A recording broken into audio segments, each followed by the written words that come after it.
जरा सोचो क्या हो अगर आपका वजन बहुत ज्यादा बढ़ जाए, यानी कि कोई ऐसी बीमारी लग जाए जिसका अंजाम सिर्फ मौत हो। तो कहानी की शुरुआत होती है मेन कैरेक्टर चार्ली को दिखाने से, जो प्रोफेसर है और बच्चों को इंग्लिश पढ़ाता है, ऑनलाइन क्लासेस देता है, लेकिन हमेशा अपना कैमरा बंद रखता है क्योंकि वो जानता है कि अगर लोगों ने मेरी शक्ल और जिस्म देख लिया तो सब डर जाएंगे, क्योंकि उस बेचारे का वजन काफी बढ़ गया था। और आज भी जब वो क्लास ले रहा होता है तो उसे दिल का दौरा पड़ता है। उसे लगता है कि वो मरने वाला है, इसलिए पास पड़े एक कागज को उठाता है जिसपे एक ऐसे यानी कि एक मजमून लिखा था और उसे पढ़ने लगता है। तभी बाहर से एक लड़का आता है। इससे पहले कि वो कुछ कहता, चार्ली वो कागज उसे पकड़ा देता है और उसे पढ़ने को कहता है। वो लड़का बगैर सोचे समझे ऐसे पढ़ने लगता है। हालांकि चार्ली को लगता है कि वो मरने वाला है और वो नॉर्मल हो गया था, दिल की धड़कनें भी ठीक हो गई थी। फिर वो उस लड़के से पूछता है कि तुम कौन हो। वो बताता है कि मैं चर्च की तरफ से आया हूँ, एक प्रीस्ट हूँ और गॉड का मैसेज हर घर में पहुँचाता हूँ। और वैसे ये बताएं आपने मुझे ऐसे पढ़ने को क्यों कहा। जिसपे चार्ली जवाब देता है कि ये मेरा फेवरेट और पसंदीदा और काफी अच्छा ऐसे है। मुझे लगा मैं मरने वाला हूँ और आखिरी बार सुनना चाह रहा था। उनकी बातें चल ही रही थी, तभी यहाँ एक औरत आती है जो चार्ली की दोस्त है और उसकी देखभाल भी करती है और आते ही उसका चेकअप भी करने लगती है, जिसमें चार्ली का ब्लड प्रेशर काफी बढ़ा हुआ था कि जल्दी से अगर हॉस्पिटल ना ले जाया गया तो वो बहुत जल्द मर जाएगा। फिर वो चार्ली को समझाने लगती है कि प्लीज चले जाओ हॉस्पिटल, जिसके लिए वो मना कर देता है कि नहीं, मैं नहीं जाना चाहता हॉस्पिटल और वैसे भी मेरे पास इतने पैसे नहीं हैं। तभी उसकी नजर प्रीस्ट पर जाती है। वो पूछती है कि तुम हो कौन, जिसपे प्रीस्ट उसे अपने बारे में बताता है और साथ ही अपने चर्च का नाम भी बताता है, जो सुनकर वो चिढ़ जाती है और कहती है मुझे उस चर्च से नफरत है, क्योंकि उस चर्च के लोग ये झूठे दावे करते हैं कि हम लोगों की जान बचाते हैं और मदद करेंगे, और अब भी वो यही ड्रामा कर रहे हैं कि हम चार्ली की जान बचाएंगे। प्रीस्ट कहता है ऐसा कुछ नहीं है जैसा आप सोच रही हैं, हम सच में चार्ली की जान बचाना चाहते हैं, गॉड का मैसेज उस तक पहुंचाना चाहते हैं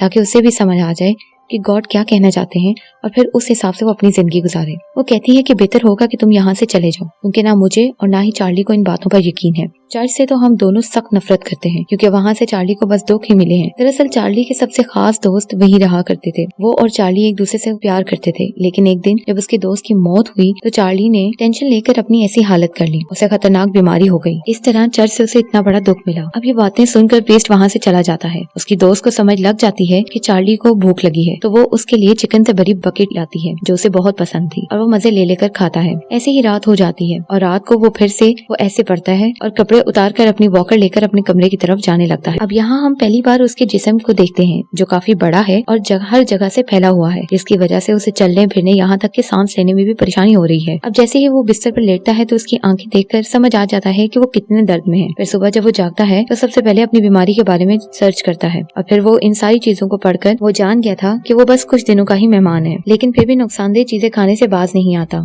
और दराज से चॉकलेट निकाल कर खाने लगता है। मगर इसके साथ वो अच्छे काम भी करना नहीं छोड़ता, जैसे कि साफ सुथरा रहना, शेव करना और परिंदों को खाना खिलाना। ये सब करने के बाद अपनी जगह पर आकर बैठ गया था। तभी दरवाजा खोलकर एक लड़की अंदर आती है जो कि दरअसल उसकी बेटी थी। इसका नाम एली था। एली जब 8 साल की थी तो चार्ली ने एली और अपनी वाइफ को छोड़ दिया था क्योंकि वो अपने दोस्त के साथ रहना पसंद करता था, अपनी वाइफ के साथ जरा भी खुश नहीं था। और बस फिर तभी से उसकी बेटी उसे नफरत करती है, यहाँ तक कि उसे देखना भी नहीं चाहती, क्योंकि बार बार उसे इस बात का एहसास होता है कि मेरे डैड ने हमें तब छोड़ा जब उनकी सबसे ज्यादा जरूरत थी हमें। लेकिन कभी कभी वो यहाँ आती है और अपने डैड से बहुत बदतमीजी से बात करती है, लेकिन चार्ली कभी उसकी बात का बुरा नहीं मानता। आज भी वो एक के बाद एक बदतमीजी कर रही थी, लेकिन तभी वो अपनी बेटी को मनाने के लिए कहता है कि मैं चाहता हूँ कि मेरी प्यारी बेटी तुम रोज यहाँ आओ, क्योंकि मैं जानता हूँ कि मेरे पास बस कुछ ही दिन रहते हैं। इस पर वो जवाब देती है कि मैं रोज यहाँ नहीं आ सकती क्योंकि मेरे पेपर्स आने वाले हैं और इंग्लिश के पेपर की मुझे सबसे बढ़कर टेंशन हो रही है। चार्ली बोलता है कि मैं तुम्हारी तैयारी करवा दूंगा क्योंकि मैं इंग्लिश का ही टीचर हूँ, बस तुम आती रहना। ये बात सुनकर भी उसको तरस नहीं आता।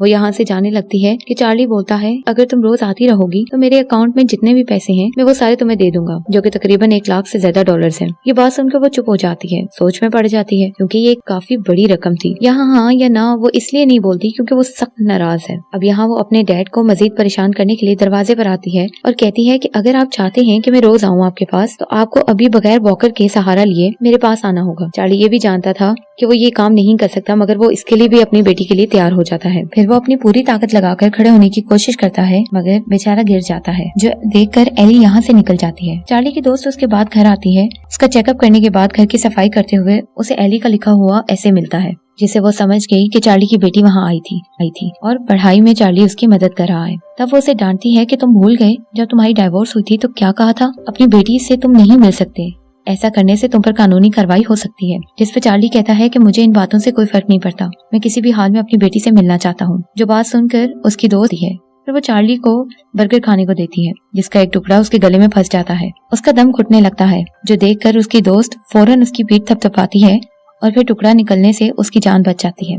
इस पर उसकी दोस्त उस पर गुस्सा करती है कि अगर तुमने मरना ही है, तुम्हें इतना शौक है तो तुम मेरे सामने रहो। लेकिन कुछ देर बाद अपनी गलती का एहसास होने पर उससे माफी मांगती है और बर्गर उठाकर वापस उसे देती है खाने को। और ऐसे ही चार्ली की जिंदगी गुजर रही थी। हर रोज वो ऑनलाइन क्लासेस देता था और बच्चों को बहुत ही प्यार से पढ़ाया करता था। पर आज क्लास खत्म होने के बाद वो अपनी पुरानी पिक्चर देखता है, जिसमें उसका वो करीबी दोस्त भी था। चार्ली उसे याद करने लगता है और उस कमरे में जाने लगता है जहाँ वो रहता था। दरवाजे पे ताला था, चाबी नीचे गिर जाती है, जिसे अब वो नहीं उठा पाएगा। वो बहुत कोशिश करता है मगर नाकाम हो जाता है, तो हार मानकर वापस आ जाता है। और वादे के मुताबिक आज भी एली उससे मिलने आई थी। तब बहाने से वो उससे बात करता है, काफी खुश नजर आ रहा था। तब चार्ली उसे बताता है कि तुम्हें ऐसे में कौन कौन सी गलतियाँ की हैं। जिस दौरान वो उससे पूछता है कि अपनी मॉम की सुनाओ, ठीक है वो। जिस पे एली चिढ़ जाती है कि आखिर आप इस बारे में क्यों पूछ रहे हैं? कभी एहसास हुआ आपको इस बात का कि हमें आपने अकेला कर दिया था और कभी मुड़कर हमारी तरफ देखा? आप एक नंबर के मतलबी खुदगर्ज इंसान हैं। अपने दोस्त की खातिर हमारे साथ ये सलूक किया। अब मुझे इस बात से कोई फर्क नहीं पड़ता कि आप क्या महसूस करते हैं। अब आपको अपनी गलती का एहसास हो चुका है, क्योंकि आपकी ऐसी हालत आपके दोस्त की वजह से हुई है, ना कि हमारी वजह से। तो मुझे आप पे जरा भी तरस नहीं आता। इतना कुछ सुनने के बाद वो चार्ली उसकी बातों को नजरअंदाज कर देता है और बस उसे इतना कहता है कि क्या तुम मेरे लिए कैसे लिख सकती हो? ज्यादा नहीं, बस कुछ ही लाइन्स। तब तक मैं अंदर जा रहा हूँ। और ये कहते ही वो वॉशरूम में चला जाता है और फूट फूट कर रोने लगता है, क्योंकि आज उससे आंसू कंट्रोल नहीं हो रहे थे। ये चीज एली ने भी महसूस कर ली थी, लेकिन उसे कोई फर्क नहीं पड़ता। इतने में दरवाजे पे दस्तक होती है। दरवाजा खोलती है तो वहाँ प्रीस्ट होता है, और जब उसे ये पता चलता है कि वो चर्च से आया है तो एली उसे कहती है, तुम कल दोबारा आना, मैं आऊंगी, मुझे तुमसे बात करनी है। ये कहकर वो वहाँ से चली जाती है। अब प्रीस्ट चार्ली को कहता है कि मैं तुम्हारी मदद करना चाहता हूँ। वो उसे अच्छी बुरी बातें बताने लगता है, जिसपे चार्ली का जवाब ये था कि मुझे तुम्हारी इन बातों में कोई दिलचस्पी नहीं है। अगर तुम वाकई मेरी मदद करना चाहते हो तो मेरे साथ आओ। वो उसी कमरे के पास आता है, नीचे गिरी हुई चाबी उठवा कर कमरा खुलवाता है। ठीक उसी वक्त चार्ली की दोस्त भी आ गई थी, जो प्रीस्ट को देखकर कहती है कि ये लड़का दोबारा यहाँ क्या कर रहा है? जिसपे चार्ली जवाब देता है कि इस पे गुस्सा करने की जरूरत नहीं, इसे मैंने बुलाया था। और वो कहती है, अच्छा छोड़ो, ये देखो मैं तुम्हारे लिए तोहफा लेकर आई हूँ। जो कहकर वो व्हील चेयर बाहर निकालती है, जिस पर बैठकर वो बहुत खुश हो गया था, क्योंकि अब वो आसानी से इधर उधर हिल पा रहा था। लेकिन वो प्रीस्ट को कहती है कि जरा बाहर आना, मुझे तुमसे बात करनी है। बाहर लाकर वो उसे कहती है, दोबारा यहाँ कभी मत आना। प्रीस्ट मना कर देता है कि मैं ऐसा नहीं कर सकता, मुझे आना ही होगा, क्योंकि मैं चार्ली की मदद करना चाहता हूँ। इस दर्द भरी जिंदगी से उसकी जान छुड़वाना चाहता हूँ। उसकी दोस्त कहती है, तुम्हारे लिए बहुत छोटी बात होगी, लेकिन मैंने और चार्ली ने बहुत कुछ बर्दाश्त किया है, जिसका जिम्मेदार वो चर्च है। असल में वो चार्ली का दोस्त था, वो मेरा भाई था, और उनकी गहरी दोस्ती देखकर मेरे डैड को एतराज होने लगा कि दो लड़कों की ऐसी दोस्ती हमारे मजहब में अच्छी नहीं मानी जाती। इसलिए उन्होंने मेरे भाई को घर से निकालकर चर्च में भेज दिया। उसे काफी प्रेशर में रखा गया, जिससे तंग आकर मेरे भाई ने अपनी जान दे दी। उसके मरने से चार्ली ने इतनी टेंशन ली कि वो बीमार हो गया। आज उसकी ऐसी हालत है, वो इतना बीमार है, और तभी से हम सदमों और दुखों से गुजर रहे हैं। यही वजह है कि तुम्हें, तुम्हारे रिलीजन को, तुम्हारे चर्च को, किसी को चार्ली भी और मैं भी पसंद नहीं करते। आगे वो कुछ बोलती, वहाँ चार्ली भी आ जाता है और प्रीस्ट को कहता है, शाबाश, तुम जाओ यहाँ से। जो मानकर वो चला जाता है। थोड़ी देर बाद उसकी दोस्त भी चली जाती है। जाते ही चार्ली उस कमरे में जाने की कोशिश करता है। हालांकि रास्ता छोटा था, पर फिर भी वो जैसे तैसे चला जाता है। अपनी पुरानी चीजें देखकर अपने दोस्त को याद करता है और बहुत ही जज्बाती हो जाता है। उसे यहाँ एक कॉपी मिलती है जिसपे एली ने एक कैसे लिखा था, लेकिन उसने बस 3 लाइन से लिखी थी, और वो भी पढ़कर चार्ली बहुत खुश होता है, क्योंकि अपनी बेटी में वो अपनी झलक देखता है।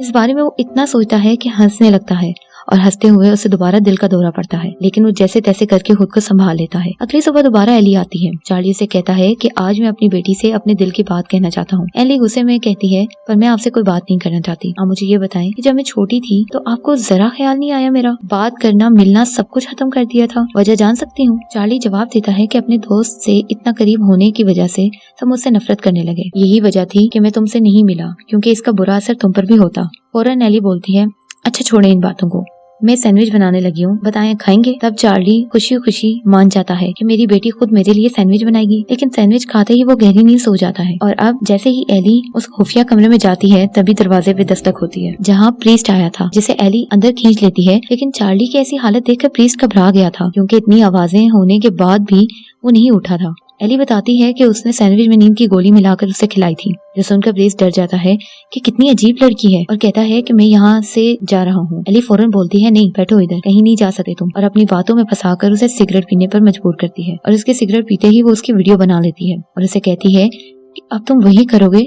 जो मैं तुम्हें करने को बोलूंगी, वरना तुम जानते हो कि मैं क्या कर सकती हूँ। मैं जानती हूँ कि तुम चर्च से नहीं हो, तो अब सच से बताओ कि तुम कौन हो। ये सुनकर प्रीस्ट डर जाता है और भागकर उस खुफिया कमरे में आकर खुद को बंद कर लेता है। एली उस कमरे के दरवाजे पर आकर बैठ गई और कहती है चलो अपनी कहानी बताना शुरू करो। तो प्रीस्ट बताने लगता है कि मैं यहाँ चर्च में काम करने आया था और लोगों की मदद करता था, पर एक दिन मुझे एहसास हुआ कि मैं लोगों की मदद नहीं कर पा रहा, तो मैंने चर्च वालों को अपना तरीका बदलने को कहा, लेकिन जब उन्होंने मेरी बात नहीं मानी तो मैंने वहाँ के वो सारे पैसे चुरा लिए और भाग गया। उसके बाद मैं रहता तो अलग ही हूँ, लेकिन अब भी लोगों की मदद करता हूँ। वो ये सब बता तो रहा था, मगर इस बात से बेखबर था कि एली उसकी तमाम बातें अपने मोबाइल में रिकॉर्ड कर रही है। फिर दरवाजे फिर से बजता है। ये दोनों जब देखने जाते हैं तो वहाँ चार्ली की दोस्त अपने साथ चार्ली की वाइफ को लेकर आती है। उसकी दोस्त चार्ली को होश में लाने की कोशिश करती है, मगर जब वो नहीं आता तो एली सच बता देती है कि मैंने दरअसल इनके सैंडविच में नींद की गोलियां मिलाई थी, जो सुनकर उसकी दोस्त ऑक्सीजन की मदद से उसे होश में लाती है। और एली की इस हरकत पर दोनों को बहुत गुस्सा आ रहा था। वहीं चार्ली की वाइफ चार्ली की दोस्त को उसके इतना करीब देखकर उस पर गुस्सा करने लगती है। कहती है कि तुम पैसों की लालच में ये सब कर रही हो, रोज यहाँ आकर चार्ली की खिदमत करती हो ताकि सारे पैसे तुम्हें मिल जाएं। जिस पे वो कहती है कि बिल्कुल नहीं, ऐसी कोई बात नहीं है, ये मेरा दोस्त है इसीलिए ये सब करती हूँ, और वैसे भी इसके पास कोई पैसे नहीं है। जिस पे चार्ली की वाइफ कहती है कि लगता है तुम इस बारे में नहीं जानती, चार्ली के पास लाखों में डॉलर्स हैं। जो सुनकर उसकी दोस्त चार्ली पर गुस्सा करने लगती है, तुम्हारे पास इतने पैसे हैं लेकिन तुम फिर भी अपना इलाज नहीं करवाते और अपनी जिंदगी गुर्बत में गुजार रहे हो। अजीब हो, पैसों को कहकर हॉस्पिटल भी नहीं जाते और मेरा जरा भी एहसास नहीं करते। रुपया रुपया जोड़कर मैं तुम्हारे लिए चीजें लाती हूँ। इतना कुछ करके वो गुस्से में वहाँ से चली जाती है। अब एली चार्ली से दोबारा बदतमीजी करने लगी थी, इसीलिए उसकी मॉम उसे डांटकर वहाँ से भगा देती है। फिर चार्ली की वाइफ उसे बताती है कि मैंने जानबूझकर तुम्हें एली से मिलने नहीं दिया, क्योंकि वो इस कदर जालिमाना है कि उस वक्त अगर तुम उससे मिलते मार ही डालती। चार्ली कहता है मैं नहीं मानता, वो मेरी बहुत ही प्यारी बेटी है। ये सुनकर उसकी वाइफ उसे इंटरनेट प्रोफाइल दिखाती है जिसमें चार्ली की पिक्चर्स एली ने पोस्ट की हुई थी और उनका काफी मजाक बनाया था। फिर वो दोनों अपने पुराने वक्त को याद करते हैं कि हम दोनों कितने खुश रहा करते थे। चार्ली कहता है मैं मरने से पहले अपनी बेटी के लिए कुछ करना चाहता हूँ, इसलिए मेरे अकाउंट में जितने भी पैसे हैं मैं वो सब उसे दे देना चाहता हूँ। जिसपे उसकी वाइफ कहती है कि मत करना ऐसा जिससे वो और बिगड़ जाए, और कहकर वो वहाँ से चली जाती है। इतने में चार्ली का पिज्जा आ जाता है। आज वो पिज्जा लेने खुद ही बाहर जाता है। पिज्जा बॉय चार्ली को देखकर डर के भाग जाता है। इस बात पे उसे इतना गुस्सा आता है कि वो अंदर आकर पिज्जा खाने लगता है, फिर चॉकलेट्स और टॉफीज और फिर फ्रिज से सब कुछ निकाल कर खाने लगता है, जिसके बाद उसे उल्टियां शुरू हो जाती हैं। यहाँ उसकी दोस्त आती है और कहती है मैं जानती थी कि तुम अपना इलाज करवा सकते हो, मगर नहीं करवाया क्योंकि तुम खुद को सजा देते रहे। मेरे लिए कितने दुख की बात है, पहले मेरा भाई मुझे छोड़ गया और अब तुम जा रहे हो। चार्ली की हालत खराब हो रही थी क्योंकि वो अपनी आखिरी सांसें गिन रहा था, लेकिन अभी भी वो हॉस्पिटल जाना नहीं चाहता था। वो चार्ली के गले लगकर दुखी होकर वहाँ से जाने ही लगती है कि तभी एली गुस्से में वहाँ आती है और कहती है डैड ये क्या किया आपने, मुझे ठीक से नहीं पढ़ाया, मैं फिर फेल हो गई, जो शायद उस ऐसे की वजह से हुआ जो आपने मुझे लिख कर दिया था। चार्ली जवाब देता है एक बार उस ऐसे को गौर से पढ़ो। जब वो ऐसे पढ़ती है तो जज्बाती होकर चार्ली उसे बताता है कि जब तुम 4th क्लास में थी तब तुमने ये ऐसे लिखा था, तुम बहुत खास हो, इंटेलिजेंट हो, तो खुद को सजा देना बंद करो और दूसरों की नजरों में खुद को गलत साबित करना छोड़ दो। मैं जानता हूँ तुम आगे जाकर बहुत कामयाब होगी, मुझे तुम पर पूरा भरोसा है और गर्व भी। उसकी बातें सुनकर एली भी रोने लगती है और कहती है डैड आप खुद के साथ क्या कर रहे हैं, आपको हॉस्पिटल जाना चाहिए। जिस पे चार्ली कहता है नहीं मेरा टाइम आ गया है। अब ये बात सुनकर एली फूट फूट कर रोने लगती है। तो चार्ली कहता है मेरी प्यारी बेटी एक आखिरी बार मुझे वो ऐसे पढ़कर सुना दो। तो अब जैसे ही वो ऐसे पढ़ने लगती है तो चार्ली अपनी पूरी ताकत लगाकर उसकी तरफ बढ़ने लगता है। वो भी और एक मुस्कुराहट के साथ चार्ली की मौत हो जाती है और उसकी रूह हेवन यानी जन्नत में जाती है, जहाँ वो बहुत खुश होता है। और ऐसे ही चार्ली की दुख भरी कहानी खत्म हो जाती है।